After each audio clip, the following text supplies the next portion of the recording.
Recently, I sat down and as I was reading through the list of questions for an Ask Me Anything podcast, I realized how many questions there were on the topic of fear in dogs. And I thought, hey, this needs to be a topic all on its own, and here we have it. I want to detail the main reasons why there may be fear in a dog, and 3 reasons that I think are huge that often people don't even consider, and how you can help mitigate some of those things that are happening to your dog that are causing potentially unnecessary fears. So some fears are just going to happen. For example, most puppies are going to go through what they call a fear period, and often 2 fear periods. And during those fear periods, they're not going to be at their confident best. What can we do about it? You need to know what is your dog's normal. Read their T.E.M.P. When are they absolutely, let's call it homeostasis? They are calm and content. What are the signs in their physical body that they will show you? That physical body represents what's happening internally. Because if you can identify when that puppy is relaxed and calm, then you can identify when they are alert. And then from alert, we'll go one of 2 directions. It may go to excited. Is that my daddy? Or it could go to anxious. That's not my daddy. I don't know who that is. Whoa! From that anxious, it can go in any number of directions, leading all the way up to reactivity or potentially even aggression. So knowing what is normal, calm, for your dog, what is normal, happy, what is normal, alerting, what is normal, excitement, what is over aroused, identifying all those states in your puppy and recognizing what's normal,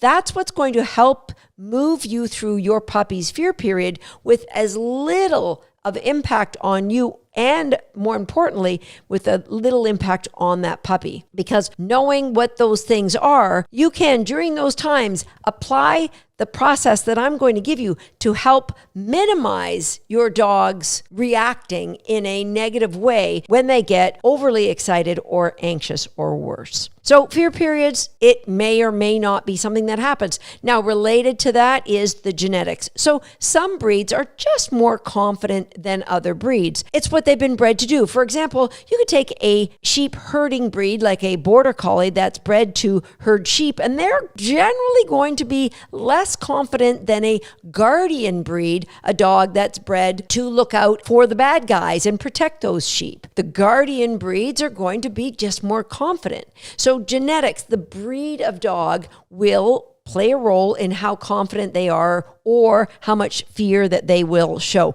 Now, within each breed, you're going to see wide variation. I've seen fearful golden retrievers. Generally, you see very confident golden retrievers. The gamut is within each breed. So is it supposed to be that way? Probably not, but there's some great breeders. There's some not so great breeders. And guess what? There's some just stuff happens within any breed. So it could be your dog's fear period. It could be the genetics of the breed. It could also be what's called generational trauma. Something that happened to one or another parent that gets passed down. And there's actually been studies on this where they did these studies with rats, where they fed rats watermelon and shocked them when they were eating the watermelon. Okay, that's kind of mean, I know. But they did that enough so that when rats smelled watermelon, they got incredibly anxious. They wanted nothing to do with watermelon, and they were, breaking out in a cold sweat for a rat. Whatever those physical signs of stress were in the rat. Now, here's the interesting part of the study. They then took those rats who, if they just smelled watermelon, they had a meltdown, and they bred them to completely normal rats. And the offspring were also afraid of the smell of watermelon. They did this a second generation with those rats who had never even been exposed to the shock and the watermelon. They bred them to other healthy rats, and guess what? The fear of the watermelon was also passed down. So why would that be? Because there are things that if they can hurt us, we need to be aware of, and generationally we're wired to not have to experience that ourselves because, we might die. So that's how generational trauma can get passed in the DNA. Whether it's fears that make sense or fears that don't make sense, they can still be passed along. So related to genetics, but not necessarily strictly genetics. Number 4 would be the lack of proper early education from the time that the puppies were born all the way up until they were 8, 9, 10 weeks old and they went to their new homes. Now, they actually have shown that puppies raised in a deprived environment, meaning they weren't given proper stimulation, proper socialization, proper exposures to different sounds and touches and experiences, those puppies will always grow into be jumpier adults, amongst other things. So dogs that are, like feral, raised under a shed and never even come in contact with humans, obviously they have horrific fears where humans are concerned. But even if they're raised with humans, but they just aren't given a very good early education, those dogs will be jumpier. Now, there is unfortunate incidences that happen to dogs, and that can lead to fears. For example, if a puppy is jumped or badly beaten up by a certain dog, they may develop phobias and fears to maybe dogs of that color or dogs of that breed. It doesn't mean just because your puppy was jumped, they're going to have this fear. My dog Swagger was very badly beaten up when he was 6 months old by a mostly black border collie, and I worked very hard over the next 6 months to help him overcome that incident. And he grew up to be an adult dog who had no problem with any dog of any color or any breed. He's just a great dog who gets along with other dogs. However, abuse at the hands of humans, people that the dog should trust, abuse could just be like a lot of yelling or screaming or ranting, or worse, like throwing things or hitting, etc., etc. Abuse could lead to fears that are what you're seeing in your animal now, may or may not be real. So if you have a rescue dog and your dog is, say, afraid of tall men, don't immediately assume that that dog was abused. Chances are it wasn't. Chances are it's one of those other things that I've already mentioned. So what happens is when people get a rescue dog and the dog shows fear of something, people make up these stories in their head, and that holds the dog back from getting help. That holds you back from working any further because you've decided, oh, that's what it is. I don't have to do anything. No, I'm giving you these list of reasons of why you might be seeing, not so that you can say, well, guess that's it, I don't have to do anything, just to explain the basis of what you might be seeing. It really isn't that relevant to the steps we're going to be taking afterwards. I just find behavior in general is super interesting. Okay, reason number 6, and this is one that I bet many of you have never heard of, and that is there are medical conditions that will increase what you will see in fear. For example, thyroid, any kind of a thyroid problem could present as a sudden onset fear, as can, believe it or not, bladder or kidney infections can also have a sudden onset fear to the point where a dog may shake or be afraid of things they previously were never afraid of before.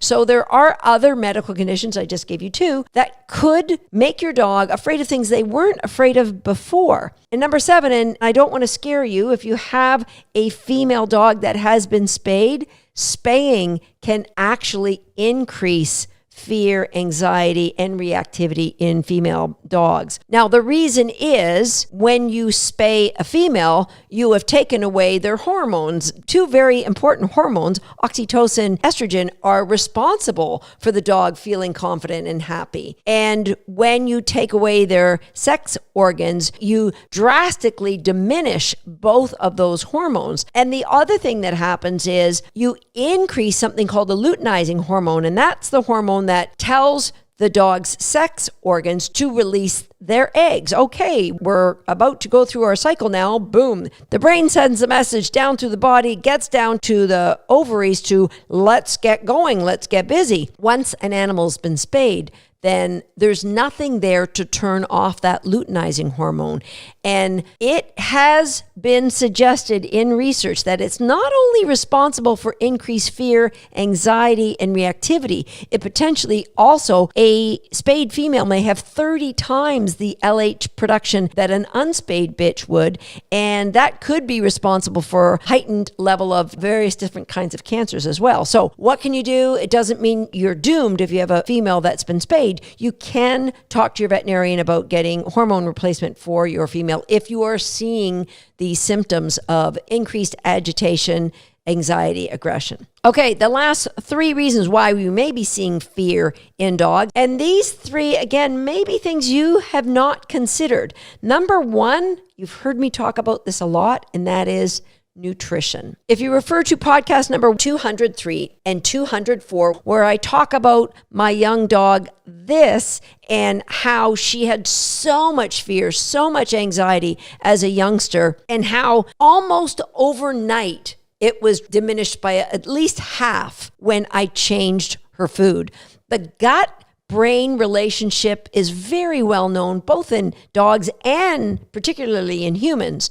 And so if the dog's microbiome is not a good one, then it absolutely could be responsible for the fear that you're seeing in your dog. So what I did with Thissy is, number 1, I decreased the level of protein she was getting, increased the level of green leafy vegetables in the form of a smoothie, fruits, and starchy vegetables, and of course, really good omega-3s, fats. Now, this could be a little controversial, and if you are a part of the farming community, I raise my hands to you. However, food production today is about getting the biggest yields, the most production, and products and produce that are the most resistant to the chemicals that get put on our food. It is not about how digestible that food is in our guts or in our dog's guts. So that could also be contributing to why our dog's nutrition isn't the same as it possibly was previously. Okay, reason number 2 that may not be considered, and that is the electrical environment that our dogs are living in today. Now, dogs are definitely very, very sensitive to energies. If you've ever put a magnetic coat on a dog, I've seen so many different responses just in my own dogs over the past 30 years when I've put any kind of magnetic coat or coat that has energy going through it. Even red light therapy on my dogs. Some dogs completely relax with it. Some dogs freeze up. They definitely are more sensitive to it than humans are. So think of how many electromagnetic frequencies are now surrounding our own environments. Yes, there's things like fluorescent lights. Dimmer switches actually add to electromagnetic, the EMFs in your environment. Things like Hey Siri or Hey Google or Alexa. All of these things that are in our environments that never were before. There is a theory that those EMFs are playing a role in how our dogs process things through their brain, process what they are seeing in their environment, and how they express those processed feelings in their emotional states, in their fearfulness, in their reactivity. Okay, the 10th thing I want you to consider about fear in your dogs is you. This is a biggie, and I have a video. If you're listening to this podcast, I want you to jump over to YouTube because I'm going to share a video that I promise you I have been given permission to share because it is a little bit of a personal video. And I'm going to share a video of Kim walking Belief. Now, Kim, as many of you know, works here at Dogs That Central, works here with me, has worked here for 9 years, so I know her very, very well. She lives here with me 4 days of the week, and then she goes home for 3 days a week. So I've gotten to know Kim extremely well over the years, and I know she has some anxieties in life. Hey, don't we all? One of them for Kim is an extreme fear of heights. Now, it's something I don't understand. I don't have a fear of heights, but I've gotten to understand Kim's fear a little bit better in that if she's walking over a high height, for example, we walked the canopy in the rainforest when we were in Costa Rica. It was, I don't know how many meters above the ground. We were way up in the air, but below were trees. We were walking along the treetops, and therefore she wasn't afraid. However, when we were walking in Italy along a cliff's edge where there was a barrier up, it didn't matter. There was an edge that she could see and there weren't trees below. She was paralyzed. She dropped to the ground. She couldn't move. Why am I telling you about this? Because recently Kim and I were hiking in Quebec City, and I had two of my dogs with me, Momentum and this, and she was walking Belief. We came to a part where we had to walk across a suspension bridge. A suspension bridge is there's two big anchors and then there's nothing below that's holding that bridge, meaning it just kind of wobbles a little bit while you walk. And it's way up above the ground and you can see a valley below. I think there was a small river below. We got to that bridge and I said to Kim, we can turn around if you want. She goes, no. I did this in Costa Rica. I can pretend that there's trees below. At that time, there was nobody else around in that park. So I walked across first and I waited and Kim took her time and she made it across. No problem. Her and Belief were fine. Now, on the way back at the end of our walk, the park was crowded. And she had more anxiety. She said, what if I get there and I have to pass somebody? I can't go to an edge. I have to stay in the middle. I said, they'll understand, Kim. Just ask them to go around. And I said to her, do you want me to take Belief with me? And she said, no, I'll be fine. So as she started on the walk, as you can see in this video, she was feeding Belief. She wasn't super confident herself, but she was feeding Belief and walking along. And then when people started to approach, Kim got more anxious. She brought her hands to her temples to try to block out the view of the sides. And then you won't be able to hear it on the video, but she started to make an audible noise of somebody who is afraid. She started to make this noise as she was walking along. With each symptom she showed to me, the third one being her steps got very short and stiff. With each of these three symptoms, I saw Belief's body language change as well. Belief's T.E.M.P change. Her tail got lower. Her body got roachier. She started dropping to the ground. She was feeling the fear that Kim was demonstrating. Now, this isn't news to anybody. I've talked about Dr. Biagio in Italy at the University of Naples, where he proved that dogs can sense happy and they can sense terrified. And I talked about this in podcast number 62. And Belief demonstrated this beautifully. And once Kim saw that, she was able to realize that there are things I can do. So you can't overcome your fears overnight, but you can stop talking about them as if they have control on you. You can start talking in a confident way to your dogs. You don't feed your dog's fear with your own anxiety about those fears. So now, in times when Kim might think Belief would be worried, instead of going, oh, she's going to do this, she'll go, come on, baby, we're going to go here. We're going to do this. She talks in a very confident way. I've seen a shift in Kim, and that's one thing you can do. Okay, so to wrap up today, we have 10 reasons why your dog might be showing signs of fear. Here's what I'd like you to do to prepare for the next episode. Number 1, recognize what is your dog's T.E.M.P. What does your dog look like when they are in complete homeostasis? When they are the most relaxed, the most content, what does that look like? And just know that a dog's tail wagging super fast doesn't mean that they're happy. A dog flipping upside down and wagging their tail doesn't always mean that they want their belly rubbed. It could mean that they're very worried about you and they're just showing a little bit of anxiety. Now, my dog Momentum, she flips upside down and wags her tail a lot. She definitely wants her belly rubbed. But not all dogs are showing that. So know your dog. Write down complete homeostasis. This is what it looks like when my dog is alerting. Just curious. Do I see something over there?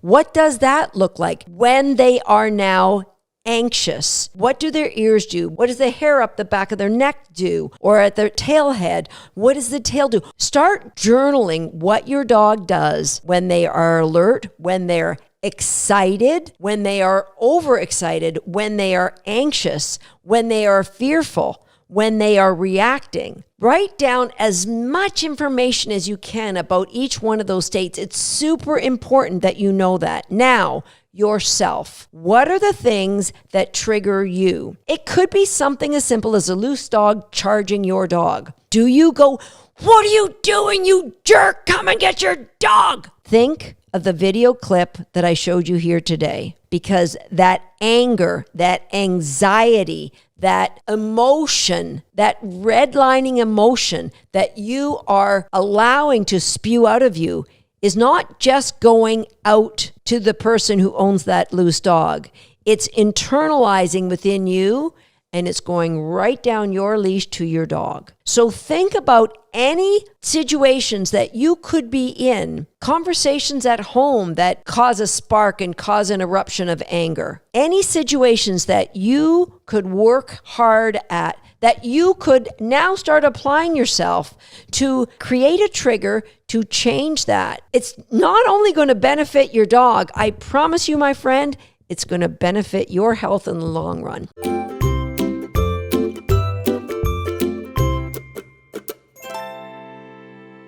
I'm going to give you the strategic plan to help overcome your fearful dog. And the good news is what I'm going to share with you today is going to help dogs who are fearful all the time, dogs who are afraid of just certain things, dogs who are just anxious, generally anxious, or maybe they're overexcited or even reactive. I believe the strategy that I have for you today is going to help all of those dogs. But I'm going to preface this by saying, if you really have a dog who is in a horrifically fearful way, you may need the help of applied behaviorist. And so please do not overlook that. Please do not go alone. There are just some things you cannot dog train. And so number one, I really encourage you to go back and listen to episode number 236, where I share what I feel are my top 10 reasons why dogs may be showing signs of fear, and also how you can eliminate a lot of those reasons. Yes, some like genetics you really can't do much about, but there are some things on my list you can do something about. So please, before you go any further, or at the very least, Scout's Honor, you're going to go back and listen to podcast episode 236 after you listen to my approach to overcoming that challenge. Now, I'm going to tell you, this is different. I promise you, you will not have heard this approach anywhere else. My dog training has come from a base of my Bachelor of Science degree and my 30 years as a professional dog trainer. And yes, I'm primarily known as a dog sports trainer, but you can't get to be a great dog sports trainer without being a great dog trainer. And because I have a deep curiosity for behavior of any kind, that this has evolved to a place where I have unique strategies. And these strategies have been proven to work with not just my own dogs, but with the thousands of students that come through our online programs every year. And so you may have heard people say, well, the reason why there's so much more fearful and reactivity in the world today is because there's just this wave of reinforcement-based dog training. That's just ridiculous. To say that is even logical is pretty comical to me. That's like saying, well, there's also an increase in electric cars. So I believe the increase in fearful dogs and reactivity is because of the higher incidence of electric cars than there was 30 years ago. It doesn't make sense. It doesn't make sense to me. There could be a lot of other reasons. Podcast episode number 236 that I just mentioned lists quite a few of them. The point is, don't get hung up on, these games or this reinforcement-based dog training isn't going to work. Dogs today are just spoiled and they need somebody to take them in hand. It's just not true. It's just not the case. You can, if you have confirmation bias to believe that, you can create a case for yourself. I have confirmation bias and a history of success that makes me not believe that. And so you are here because you would like to hear the strategies that I believe are going to work for your dog. They're going to help grow your dog's confidence. I promise you that, no matter where you're starting at. Now, in my last episode, I gave you some homework. That was, I needed you to journal your dog's T.E.M.P when they're calm and relaxed, when they're happy, various ranges of emotions. That is an ongoing process. I really want you to keep up to date. Get yourself a brand new journal. I love buying journals. I may have a bit of a journal buying issue. Kind of goes with the dog bed and the dog leash and the dog collar issue I have, but I digress. Go and buy yourself a new journal. Start journaling all of your dog's emotional states. What are the physical signs that your dog will show? And guess what? You can ask other people this too. You know my dog. What do you think when my dog is happy? What do you see? Get the family's input. If you're working with a behaviorist, ask them. They're likely to give you the nuances of that behavior. All right, I've got some other homework for you in order to apply the strategies that I have. Number one, what are your triggers for your dogs? Meaning, are there things that they are afraid of? Now, you might be saying, Susan, my dog's just a fearful dog. They're just kind of like nervous and scared everywhere we go. That's fine. But if you know, well, my dog is triggered by the vacuum cleaner, or somebody said that their Doberman was triggered by the overhead air purifier or air conditioner in their training building. My puppy is triggered by the vacuum cleaner. Whatever it is that your dog is a little bit afraid of, that is going to be a trigger. List out all of your triggers, and knowing that the triggers may change depending on the time of day, the time of year, what other dogs or people are in the environment. So you can include as much information as you can gather. This is going to be a scientific approach to overcoming your dog's fears. So we need to get some good data gathering. The next thing I want you to list are environments. Where is your dog's behavior the absolute best? And don't just say at home. Like at home in the living room, in your bedroom, in the backyard, in the front yard. I want you to list all the environments you can think of. And you can even score those environments from 0, oh, I would never go there, to 10.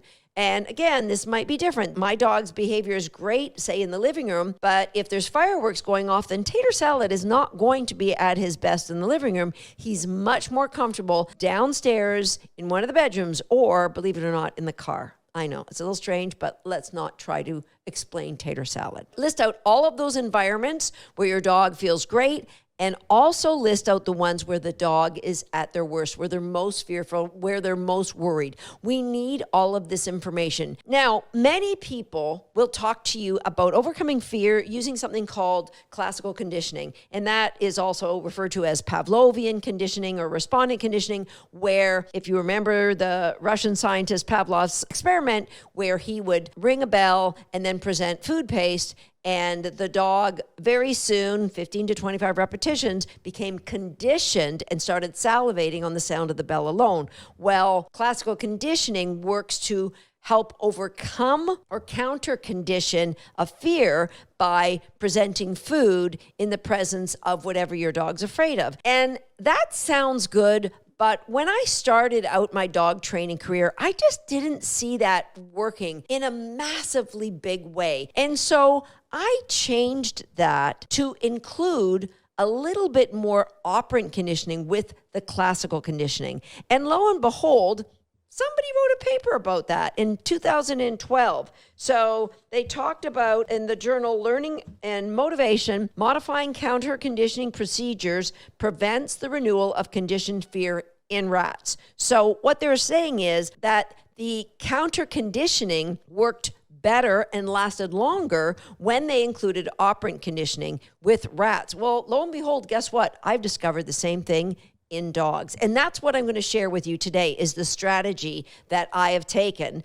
with my dogs and with my students' dogs. Let's grow confident dogs. That's what our goal is. Now, is your dog going to go from a 1 to a 10 after listening to this podcast? No, they won't. But I promise you, they're going to improve. And if you keep working at it, they're going to keep getting more and more confident in more and more environments. And that's what we're looking for, because it's not just about counter conditioning. It's also about habituation. So something that you might be afraid of, you kind of get used to. I'll give you an example. 2 weekends ago, I was at an agility trial. It was an outdoor agility trial. I got out of my car, I'm walking, and there was this loud bang, like a cannon going off. I could feel it in my chest. And somebody told me, oh, those are bird bangers. They have them for the local farmers so that they scare the birds away from the crops. And I was like, well, holy crap, I can tell those are going to be working. But immediately I thought, my poor puppy, he didn't care. He was sound asleep. But by 11 o'clock in the morning, those bird bangers that were going off every 20 minutes, they became white noise to me. I had habituated to them. So overcoming fear often involves some Yes, counter conditioning, habituation, generalization, so that your dog will learn to generalize their confident behavior to many, many more locations and environment. They'll generalize that. And so that's what these strategies are going to give for you. I want you to think about a triangle. So visualize a triangle, and I bet if you're watching this on YouTube, my team is going to put some amazing graphics over what I'm saying right now. So visualize a triangle, and the triangle has 3 corners, and I'm not sure what the little angles at the end of each corner, if I can remember my math, I think they're like vertices, something like that. Anyway, the little area there, those are going to be important to you. So 3 sides of a triangle. Inside is the confident dog. We're growing that confident dog, and these 3 sides of the triangle are the elements that are going to grow, that are going to contribute to your dog's confidence going up. Okay, on the bottom are your dog's reinforcements. A hierarchy of reinforcement. Now, you may say, oh, my dog doesn't really like anything. Then your job before we move on is to grow valuable reinforcements. So start with food, and you can go to my website. I'll put a link in the show notes where I put a list of all kinds of different foods that your dog may find valuable. So I want you to list out all the food and all the toys that your dog finds valuable and other things, events, activities. List out all of your dog's reinforcers. That goes on the bottom of our triangle. On the left-hand side of the triangle, that would be environments. And what we're going to have is strategic plans in different environments. So your environments are going to come from the first list I asked you to write. Where is your dog most confident? Where is your dog least confident? And so in those least confident environments, first of all, you're just going to stay away from them if you can for the next little while. We're going to start growing confidence in the more comfortable environments. But if you have to go, you're going to stay far, far away from any known triggers that may cause the dog to show anxiety, fear, or reactivity. All right? So we've got our hierarchy of reinforcement. We have our environments and the strategic plans that we're going to take in those environments. And on the remaining side, we're going to have valuable games. Now, if you are in Homeschool the Dog or Recallers, you are set, my friend, because you have so many valuable games. If you're listening to this and you're not in Homeschool the Dog or Recallers, I promise at the end of today's podcast, I'm going to share with you a way that you can make that happen. But if you are in a position where, Susan, I can't afford to take one of your online classes, then there's still lots. You can jump over to our YouTube channel, and there are games that you can learn from our YouTube channel. Now, you're not going to get the coaching on the games, but you will get the step-by-steps. I share it on YouTube. Not all of the games I'm going to mention, but enough to get you started. All right, valuable games. These games are not what you think are valuable. They're not what Susan Garrett thinks is valuable. I think all of our Recaller and Homeschool the Dog games are valuable. The dog is the only opinion that counts here. What games does your dog go, oh, I love that game, let's play that game? And what you have wanted to happen is that you've got a transfer of value for those games. Meaning, if you ask your dog to play them and you didn't have any food on you, that they would go, yes, I love this game. And if they don't, then you've got to work hard to get a transfer of value so the games themselves become valuable before you start putting them into the strategies. All right? So the games, valuable games, have to be broken into 2 categories. So we're still on the right-hand part of the triangle. The first category are valuable stimulating games. Now, these games are individual and compounds. So things like tug, retrieve, behaviors like spin or speak. These are valuable stimulating games in that they change our dog's arousal state. If you go back to the Yerkes-Dodson curve, the arousal curve, I've spoke about many, many times in my Shape by Dog episodes. If you go to that arousal curve, by playing these valuable stimulating games, we change our dog's arousal, which means they no longer are noticing the insignificant things in their environment. Super important. So then we want to create compound games. So I might have my dog spin, then bow, then lie down, or spin, then bow, then speak, or tug, then sit, then tug. So we want to combine these so we get combo games. And these are really important, but stick with me because you can't use those games in all environments. But we're going to play all the games I mentioned, get started at home first. All right, the second category of games are valuable yet calm games. Valuable calm games. All right, the valuable calm games are going to include things like it's your choice, hand targeting, maybe a nose freeze to something, a chin hold, hot zone, hop it up on something, on a bed, on a towel, on a blanket. The behavior that we use for cooperative care in my Pedicure Please program, you're going to find out all about that on podcast episode number 107, where I describe exactly the steps you can take to create a calm behavior where your dog just lies on their side. So those are a few calming behaviors. So over here, we've got some valuable stimulating behaviors, and then we also have some valuable calming behaviors. That's just a list of a few. We have many, many more that you can use and you will use, and that I do use with my own dogs, but I just need to get you started. So we have strategic plans in different environments, and where the vertices, where they join the two triangle, let's just go with the lines of the triangle, where it joins the valuable games, you will know you're going to play these valuable games in all of these environments, but you're going to start at home. And you're going to start with the room in your house your dog feels most comfortable, at the time of day your dog feels most comfortable, and you're only going to pick the games that the dog does really well. Now, if you haven't played any of these games, that's fine. You can start today and just start playing one, and you're going to see a difference in your dog's confidence. I promise you will. If you start, just say, like, I play a lot of games in the bathroom because it's small and the dog can't be distracted.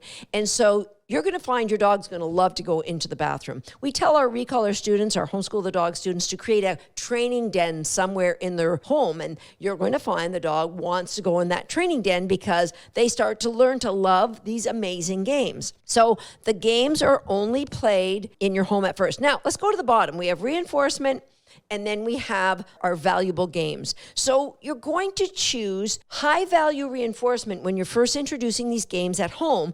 But when the dog loves them, then you're going to go to lower value reinforcement. And you can bring in some even really low value and mix it in with the moderate value and throw in a couple high values. So you've got like a trail mix. Those are the reinforcements that you're going to use to play the game. Of course, the games themselves will become part of the reinforcement that's on the bottom under the category of activities. Is really cool how this all comes together. What's in the middle? It's your dog's confidence, and it keeps growing when you take this strategic plan of our triangle and you act on it. So I'm going to give you an example because this may be also esoteric to you. My dog, before I discovered nutrition as a big, big part of her fear response, I would go to the local baseball diamond. Now, it had a conservation area on one side of it. It was a massive big park, so there was all kinds of areas that I could go to. My dog at the time, she was just under a year old. She was afraid of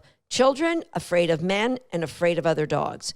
Big time fear, would react and growl and bare her teeth and bark and put all their hair up on the back of her neck. She had a horrific reaction, especially to dogs, but children and men weren't too far behind. And so what did I do? I played all these games at home. She knew them. She loved them. I had valuable calming games and valuable stimulating games. And so did I go, let me sit behind home plate and play these games?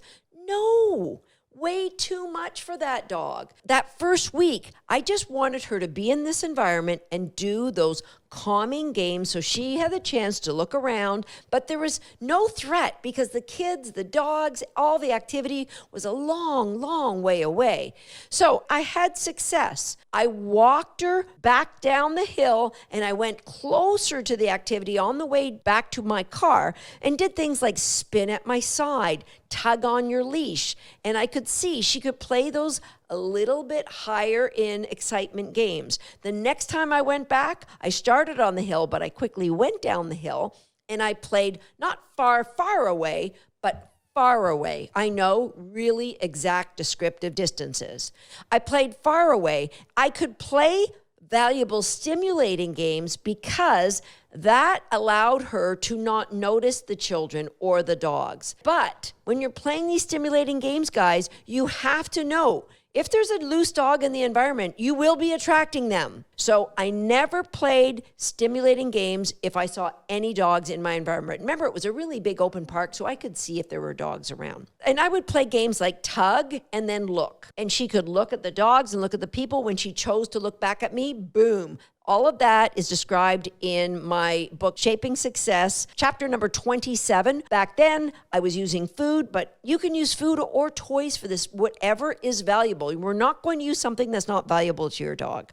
And so it was just playing these games at a distance, adding in some stimulating games, and as well adding some things like a nose freeze and a chin target I used for her just to give her reinforcement. So it's classical conditioning with an operant slant. She's doing behaviors, but she's getting reinforcement in the environment of the thing that she's afraid of, which is things that she really hadn't habituated to: children, men, other dogs. And so then what I could do, there was these big rocks behind one of the baseball diamonds. And I got to the place where I could get her to hop it up on the rock and do hand targets, and then hop it up on the next rock. And I would use what was in my environment, but doing behaviors that she found valuable, hop it up. And I gradually brought her closer to the action. Now, the big ticket for me was when I was able to walk up and down. There was actually a big ice cream parlor right beside the baseball diamond. It was part of the park. I could walk her up and down, the kids standing in line, playing different games. One of the games I played was retrieve. Retrieve your toy to the back of the kids. So if she had gone up and got her toy like cautiously, like I'm afraid the kid might turn around, that body language would have told me, Susan, you made a big mistake. You put this dog into a cautious state. All I want is confidence. So would I use retrieve? Sure, I'd use retrieve maybe 50, 60 feet, maybe 100 feet away, and where she only had to go maybe, 100 feet, within 100 feet of those people and those kids. But I'd done so many of those other things. I was at a place where she loved retrieve so much, and she could forget about those kids and play retrieve games. By the end of the summer, she was crazy in love with kids. She never reacted to any dogs, and she, to this day, just wiggles when she sees children. That's how far we came.